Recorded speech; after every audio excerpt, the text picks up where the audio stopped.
Olá, seja bem-vindo ao especial Eleições 2016. Neste preciso momento, no âmbito da segunda volta das eleições presidenciais, nós temos no estúdio Hamilton Vaz, que vai nos apoiar na análise dos resultados provisórios da segunda volta, em que até o momento coloca Evaristo Carvalho como novo presidente da República de São Tomé e Príncipe. Antes de mais, muito obrigado por aceitar o nosso convite. Obrigado mais uma vez, o Televisão Andine, pela oportunidade e brilhante trabalho que tem feito na difusão de informação. Como sabe, informação hoje em dia é a peça basilar, é o ponto de origem de tudo, todas as decisões, né, que nós, a partir da tomamos, vem a partir das informações. Em primeira mão, nós não podemos deixar de saudar, e antes de falar dos resultados, a forma pacífica e ordeira como o processo todo de votação decorreu ao longo do país, como disse outras vezes, há essa forma que caracteriza a forma de ser de Estado do povo de São Tomé e Príncipe. Contrariamente a muitas ondas de informações que andaram a veicular, eu tinha plena convicção que o nosso processo eleitoral nessa segunda volta iria colher de forma tranquila, ordeira, conforme aconteceu até hoje, segunda-feira, tudo aconteceu, tudo calmo. Isto é um exemplo mais do que sólido, mais do que visível, de que a democracia de São Tomé e Príncipe está em bom caminho. Muita gente chega a interrogar todo esse processo que ocorreu, as controvérsias em torno da primeira volta. É verdade, isto só solidifica mais a nossa democracia. A democracia como tal é assim. O exercício do contraditório no sistema democrático é bom. É verdade que numa eleição há pessoas que perdem, estão descontentes, avançam com reclamação, avançam com impugnação, avançam com tudo isso, mas é necessário sempre dentro daquilo que a lei permite. Mas, doutor, antes vamos primeiramente para os dados, depois vamos entrar em todos esses detalhes. Dos 111.222 eleitores inscritos nos cadernos eleitorais, nós tivemos... nas urnas, nesse caso, Evaristo Carvalho obteve 42.058 votos. A abstenção, de forma geral, foi de 54%. Também nós tivemos nulo a rondar 7.567. Nessa ótica, quais as primeiras constatações nós poderíamos retirar desses dados? Bom, a primeira constatação a retirar é que o Evaristo Carvalho venceu as eleições presidenciais em São Tomé e Príncipe. Nesse momento, Evaristo Carvalho é o presidente da República, só lhe falta o empossamento. Bom, essa é a primeira relação que decorre daquilo que a nossa lei eleitoral estabelece. O presidente da República é eleito, nesse caso, com os votos validamente expressos. Obviamente, não havendo mais nenhum candidato, o Evaristo Carvalho iria ser eleito com qualquer número de votos que ele obtivesse. Há um aspecto que convém realçar, é que houve, contrariamente àquilo que é bom para a ADI, houve efetivamente uma subida. Se nós notamos, Evaristo Carvalho, na primeira volta só tinha por volta de 34, salvo engano. E nesse momento, Evaristo sobe para 40 e pouco número de votos. Isso significa que, não obstante o ambiente em que decorreu todo o processo eleitoral de informação, de contra-informação e por aí fora, houve efetivamente, isso é uma primeira análise que nós temos de fazer, antes de falarmos da questão da abstenção, que era praticamente previsível para todo o santomense, face a tudo quanto esteve à volta da polêmica ao nível dessas nossas eleições. Por isso, houve efetivamente uma subida. E cerca de 7.000 votos a mais, comparativamente à primeira volta. Houve essa subida, sim. Sim, essa subida... Claro, dados provisórios. Essa subida se reflete para o ADI é de salutar, reflete, de certa forma, certa consistência do próprio da máquina do ADI. Quer dizer que a máquina continua a funcionar. Agora, vamos analisar a abstenção.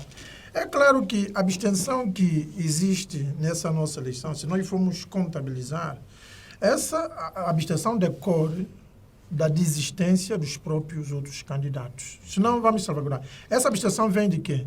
Vem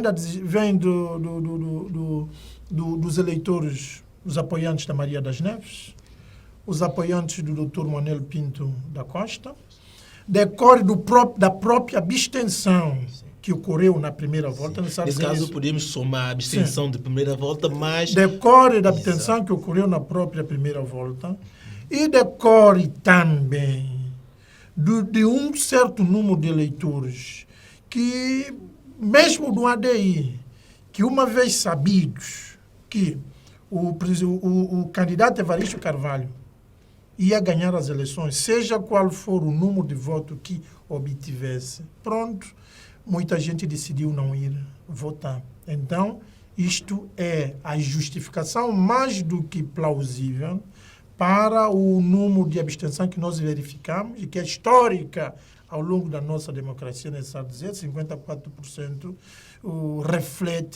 reflete esse espectro, reflete justamente a explicação que eu acabei de dar. E essa abstenção não tira aquela legitimidade e credibilidade da figura eleita? Claro que não tira. Poderia me dizer se algum dia a abstenção retirou a legitimidade de algum partido que tivesse ganho as eleições em São Tomé e Príncipe? Claro. Nunca retirou. Há uma coisa que é o primário da lei. De acordo com aquilo que a lei eleitoral estabelece, segunda volta, havendo desistência, como é que tem que ser feito, todo o processo, a constituição da mesa, como é que as coisas têm que andar. E seguiu-se tudo isto. E nós chegamos até essa fase final do nosso processo de eleições e sai, nesse momento, o candidato Evaristo Carvalho como vencedor. Agora, não vamos falar da legitimidade ou não legitimidade. Porque se nós tivermos a ver isto, por exemplo, em 91, nós temos abstenção na ordem dos 40%, 39%, qualquer coisa, salvo engano. Isso não tirou legitimidade à eleição do presidente naquela altura.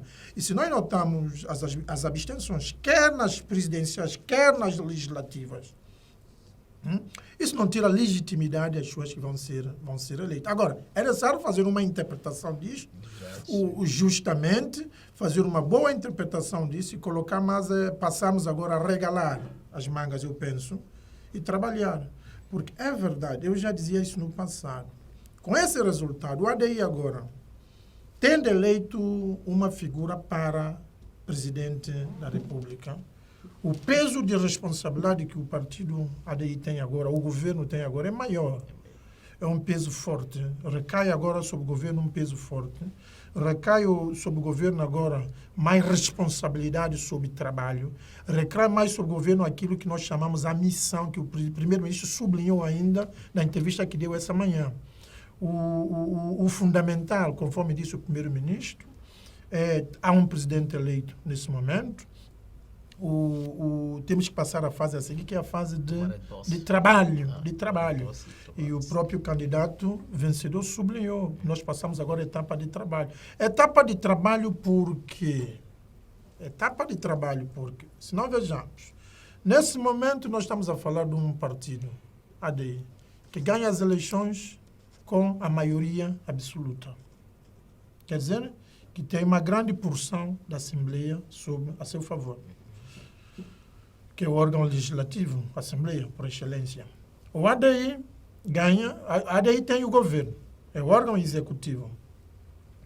O ADI tem todas as câmaras, excepto uma, salvo engano. Cauê. Sim, o ADI tem isto.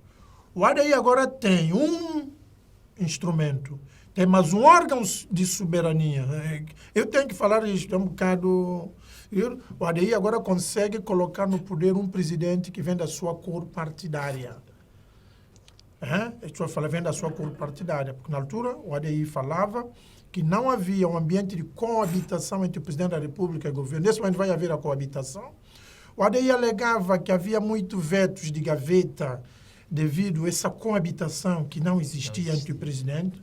Na altura, o ADI, o governo sempre alegou que o não avanço, o país não tem tido um outro oxigênio para imprimir uma nova dinâmica rumo àquilo, a visão que o ADI traçou para o país, que é transformar o país conforme o seu manifesto eleitoral legislativo, não está a conseguir concretizar, justamente devido à barreira que o presidente da República fazia justamente a um conjunto de suas atividades. Nesse momento desaparece essa figura de barreira. Não existem razões de queixa, eu acho. Eu não estou a dizer que não existem razões de queixa, mas a barreira que o ADI advogava, que era o impedimento maior, justamente para a implementação do programa, dos trabalhos, das atividades que pretendia implementar, era o presidente da República. Essa barreira desaparece, uma vez que acaba de eleger uma figura para o presidente da República que vem justamente das suas fileiras partidárias, que é o candidato Evaristo Carvalho. Isto é que é importante sublinhar. Então, fazendo uma boa interpretação desses resultados, é verdade que o ADI sai vencedor. Nós não devemos deixar de sublinhar isso. Também. E fortalecido. É verdade que a oposição agora tem, de certa forma, que se organizar, se quiser ser a alternativa do poder em São Tomé e Príncipe. A oposição tem que se organizar, a família tem que se unir para que, efetivamente, possa mostrar ao povo de São Tomé e Príncipe que são alternativa ao poder, caso esse projeto todo que a lei tem sobre a mesa, que o governo tem sobre a mesa, falhe. É por isso que eu faço menção que tudo quanto era obstáculo à implementação do programa desaparece. Numa coisa, nós temos que ter a leitura, que o nosso povo é sábio.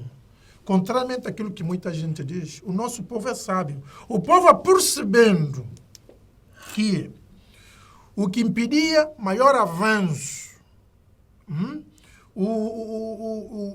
do trabalho do governo, a barreira podia ser o presidente da República, o povo então retira essa barreira. No fundo, o povo envia uma mensagem ao próprio executivo, envia uma mensagem ao Patrício Emery Trovoada.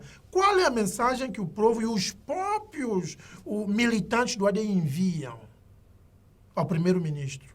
Enviam uma mensagem que, senhor primeiro-ministro, senhor doutor Emery Trovoada, se a barreira para dar ao país o norte que precisava ter e receber é justamente o presidente da República, é justamente esse órgão unipessoal que travava todo esse processo.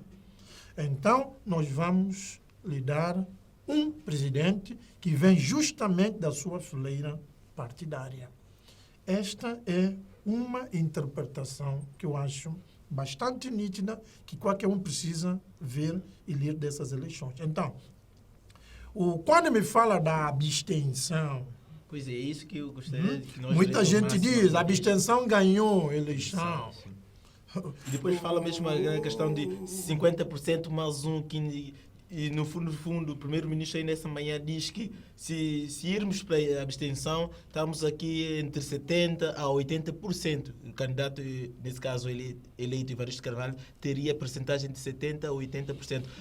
Eu gostaria que desse uma explicação muito aplausível, como forma de esclarecer a opinião pública sobre a atual realidade da abstenção que se tanto fala, e falou antes da eleição e depois da eleição ainda mais.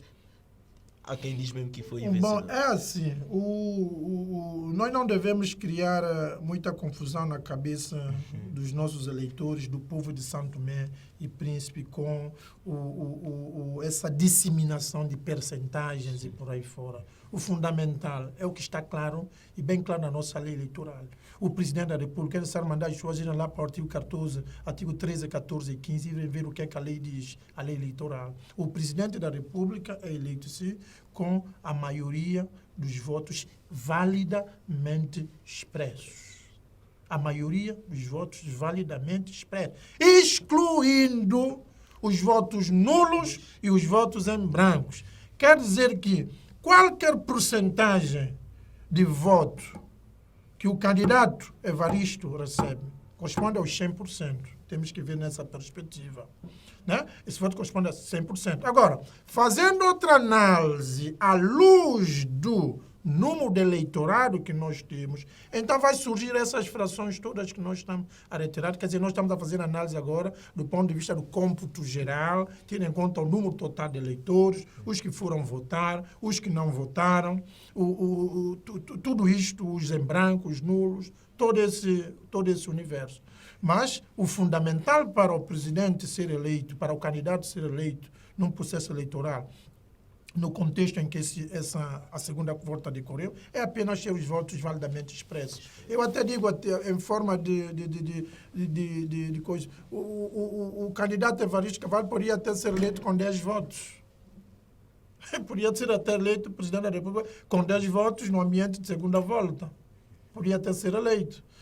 Nesse momento ele foi eleito, vejamos, com aproximadamente, nós estamos a falar, 40 mil pessoas, 43 mil, se não me engano, 42, que decidiram votar a favor deste candidato. E toda a gente que quer fazer leitura não pode fazer leitura de forma isolada, precisam fazer leitura tendo em conta o contexto, o acontecimento, as peripécias que envolveu a primeira volta. E fazendo um recuo, já agora posso falar um bocado das peripécias que esteve em torno da primeira volta, das eleições da primeira volta. Eu digo que há um problema que eu apercebi-me nesse processo. É por isso as coisas tinham que vir à praça para serem debatidas. Há um problema de incapacidade. E a incapacidade da candidatura, quer do Manuel Pinto da Costa, quer de Maria das Neves, está justamente... Mas a incapacidade em quê? A incapacidade a um nível, é bom que se sublinhe isto, a um nível dos mandatários, dos que advogaram a candidatura, que esteve em torno dessas personalidades, é que não souberam ser claros, não souberam ser verdadeiramente profissionais para seguir ipsi verbis tudo que a lei eleitoral estabelece. É vergonhoso, e nós estamos a falar de juristas tidos como sábios em São Tomé e Príncipe. Juristas tidos como sábios em São Tomé e Príncipe, à frente da candidatura do Pinto da Costa, e foram incapazes de fazer uma reclamação à mesa, à Assembleia do Voto, sobre alguma irregularidade que verificaram na primeira volta. Não existe reclamação. E eles sabem perfeitamente, para que qualquer candidatura acionasse o recurso, avançar o processo para o contencioso eleitoral, tinha que percorrer, tinha que seguir esse percurso. Tinha que fazer uma reclamação e aguardar a resposta dessa reclamação. Era justamente com a resposta dessa reclamação, se não for favorável, queriam interpor o recurso, e é necessário dizer isso de forma clara, porque senão estão a enganar os próprios candidatos. Não fizeram o trabalho de casa. Os candidatos, eu refiro, Manuel Pinto da Costa deveria ser pegar mão, pegar fortemente, por outras palavras, o candidato deveria pegar com mão, é uma forma de dizer, aqueles mandatários que não fizeram o seu trabalho de casa. Eu, seriamente, estou admirado como é que essas personalidades não fizeram os seus trabalhos de casa. E as pessoas sabem, para uma eleição ser anulada, tem que haver esses percursos. E não há nada disto. É uma vergonha. Isto é uma vergonha. Mas antes, a reclamação de que falava tem a ver com no momento da eleição ou pós-eleição? No processo de votação. Sim, sim. No processo de votação. Mas quem faz isso é os representantes das candidaturas. Das candidaturas. Sim, sim, Eu estou a falar, por exemplo, do mandatário, que são juristas fortes, tidos considerados como sábios, que entendem mais de direito, em São Tomé, à frente da candidatura, e não foram capazes de fazer uma coisa mínima, que é pegar um papel, redigir um pequeno texto, dizendo que nós constatamos, relatar matéria de facto, e se quiser até buscar matéria de direito, nós constatamos na mesa tal isto, e então vimos apresentar a nossa reclamação. E é com essa resposta da reclamação, porque você vê, da reclamação, que tinham tudo para avançar com recurso contencioso. É vergonhoso, é que muita gente não entendeu. É que o Supremo recusou. É que o Supremo indiferiu liminarmente. Liminarmente. Houve um indeferimento liminar. Bom, já que falou do daquilo, Supremo... do recurso que interpuseram, eu estou a falar justamente, porque nós temos um bocado imparciais nesse processo. Tem que haver imparcialidade, nós temos que analisar as coisas com muita clareza. Porque eu, enquanto santomense, uma coisa é, pode-se anular eleições, sim, pode-se anular eleições e qualquer eleição, quando há razões mais do que fortes que ocorreu de uma forma generalizada e que põe em causa o resultado eleitoral. A lei sublinha de forma expressa, matérias que poderiam levar à anulação de toda eleição. Pode haver aquilo que falam. Houve uma falha ao nível da mesa Y. Posso anular a eleição naquela mesa Y, mas não é anular a eleição em São Tomé e Príncipe. E eles sabem. É uma falsa questão. Pergunte qualquer um indivíduo, qualquer um santomense que é honesto. Eu não falo com a pretensão de querer defender a cúpula do ADI governamental, nada disso. Nós temos que falar com alguma razoabilidade. E o razoável é, nós não podemos anular eleições com base em informações como essa. Por exemplo, quando falavam da questão da ata que apareceu com um voto, e depois foi suprido. Essa falha foi suprida. Sim, porque as duas atas Como podia haver mais problemas de preenchimento de ata, que também podia ser suprida.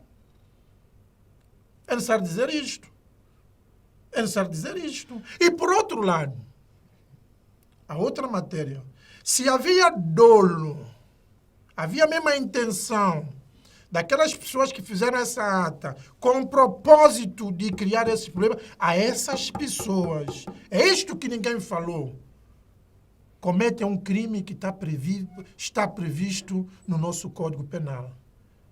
Cometem crime que está previsto no nosso Código Penal, passível até de pena de 2 anos a 3 anos de cadeia. Eles cometem crime eleitoral.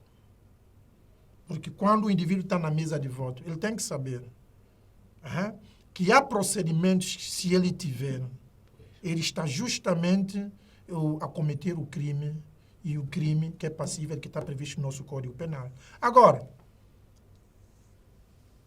uma situação como essa não põe em causa os resultados eleitorais em nenhuma parte do mundo. Não põe. É um caso que pode ocorrer nessa mesa. O senhor desta mesa preencheu a ata mal. O senhor daquela mesa procedeu mal, e essas coisas, então, são responsabilizadas, podem ser responsabilizadas penalmente. Isto sim. Ok. Doutor, há pouco tocou no aspecto do Supremo Tribunal sobre o recuso liminarmente da impugnação das candidaturas. Aquilo que criticavam ou criticam até a data presente prende-se com a questão do tribunal, sobretudo na pessoa do seu presidente, pronunciar-se antes da tal decisão. Mesmo a classe dos advogados emitiram um comunicado que vai contra essa decisão. Qual é o seu parecer nesse sentido? Bom, relativamente a essa matéria, eu não quero ir muito além. É verdade que os órgãos judiciais têm regras próprias de funcionamento, mas a questão-chave não é esta. Essa é a questão para um outro fórum. É verdade que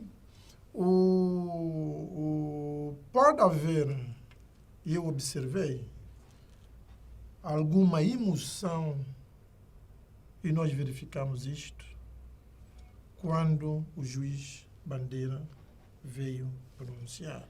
O juiz falou de emoção e emocionou-se também. Sim. É claro que o juiz estava, se o juiz precisava saber que ele estava lá na veste de juiz. Sim. Ele sublinhou várias vezes que ele também fala como cidadão. Mas cuidado, ele estava lá justamente na veste de juiz para dirimir justamente o grande conflito que havia, e ele trouxe à praça pública o resultado definitivo da primeira volta. E ele foi provocado pela imprensa, emocionou, e eu creio que falou um bocado a mais daquilo que ele devia falar. Mas isso é uma matéria para um fórum já específico, onde podia se falar justamente dessa matéria. Houve realmente alguma emoção. Ele emocionou-se, como qualquer um cidadão emociona. Mas o investido daquela função, ele precisava apenas limitar aquela matéria, trazer os resultados definitivos, ponto, parágrafo final. Ok, voltando agora mesmo para a segunda volta, o candidato e também o atual presidente da República, Manuel Pinto da Costa, mas Maria das Neves, não exerceram o seu direito de voto. No Estado de Direito Democrático, o que isso significa? Bom, isto significa, ao meu ver, um mau exemplo. Essa é a primeira lição. Isto significa uma vergonha. Isto significa um mau exemplo que dão justamente aos eleitores. Isto é contrariar a entrevista que deram na primeira volta, onde apelavam, quer um, quer outro, apelavam os eleitores para, independentemente de tudo, irem votar. Porque o que o presidente Manuel Pinto da Costa e a doutora Maria das Neves cometeram não indo à votação é grave. Mas é muito grave. É grave. Porque são esses autores políticos que justamente apelam para que a população pudesse ir às urnas com fome, já incrédulas, porque a população está incrédula, já não acreditam, mas a mensagem apelativa, mesmo não acreditando, vão votar. Mesmo aqueles que esperança, nós temos população que esperança já foi, a esperança já morreu, já não acreditam nos políticos. Mas aquela mensagem de sensibilização da Comissão Eleitoral, aquela mensagem dos políticos quando estão em campanha, vão votar. Mas é triste, porque mesmo o nosso povo que passa miséria, mas passa muita miséria, mesmo assim, vão votar. Eles estão zangados com a governação, com o poder, com o Estado, mas vão votar. Por isso, eu acho que, independentemente das razões que o candidato Manuel Pinto da Costa, enquanto garante da Constituição. Quando eu falo garante da Constituição, é a pessoa que deve velar justamente para o normal funcionamento das instituições. E nós sabemos que a Constituição diz que as decisões dos tribunais têm que ser cumpridas. Houve uma decisão do Supremo relativamente à primeira volta que deu razão e que disse o processo eleitoral de primeira volta não está infernado de ser anulada. Não há matéria para anulação.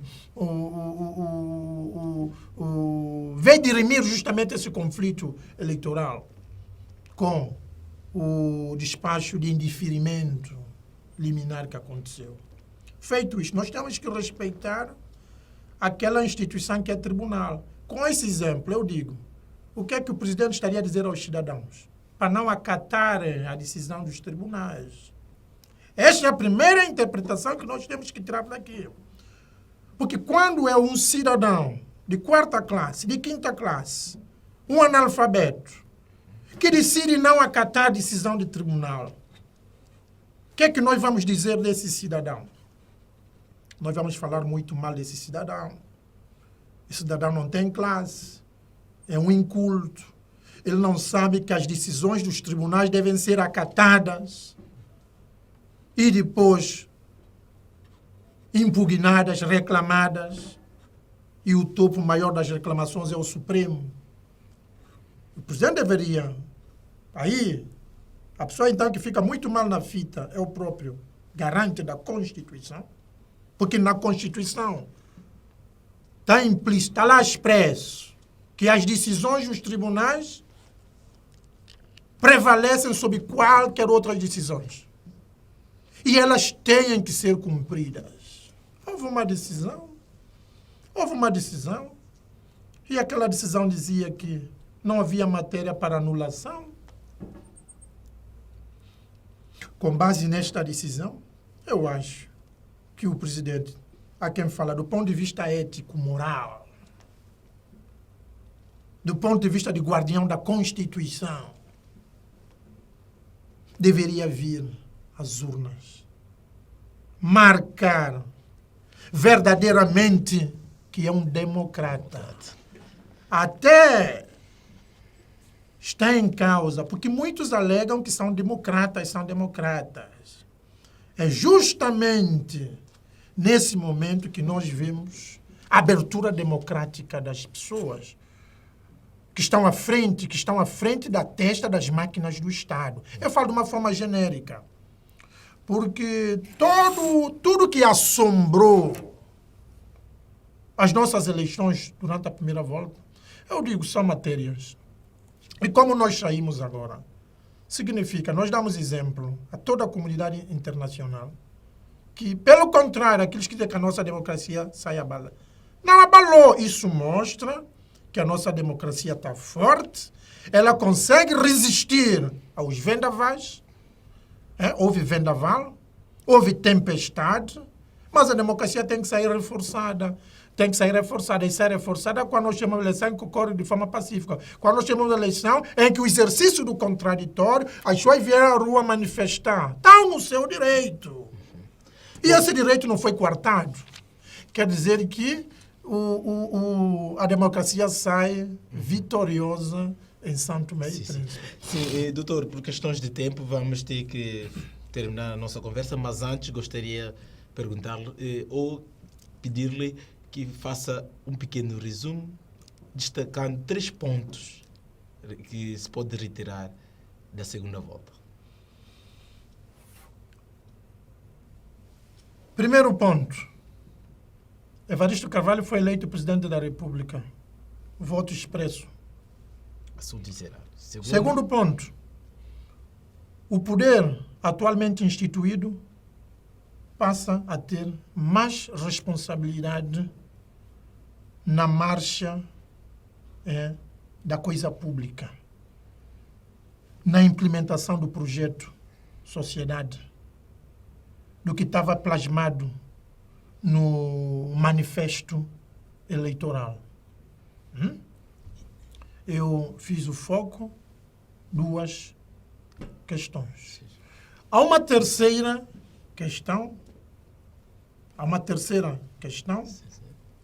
que convém sublinhar, que é justamente a que vem em torno da legitimidade ou não legitimidade. Nós estamos perante um presidente da República com toda a legitimidade igual a todos os outros que foram investidos, a todos os outros governos que, mesmo face à grande abstenção, foram investidos sem se colocar o problema da legitimidade ou não. Sim, Hamilton, muito obrigado por ajudar-nos a entender um pouco essa segunda volta. Da nossa parte, muito obrigado mais uma vez. Obrigado, Andy. Sim, é desta forma que nós terminamos a nossa conversa com o analista Hamilton Vaz, que tocou em alguns assuntos importantíssimos dessa nossa eleição, sobretudo da segunda volta, que, a partir do dado provisório, indica Evaristo Carvalho como novo presidente da República de São Tomé e Príncipe.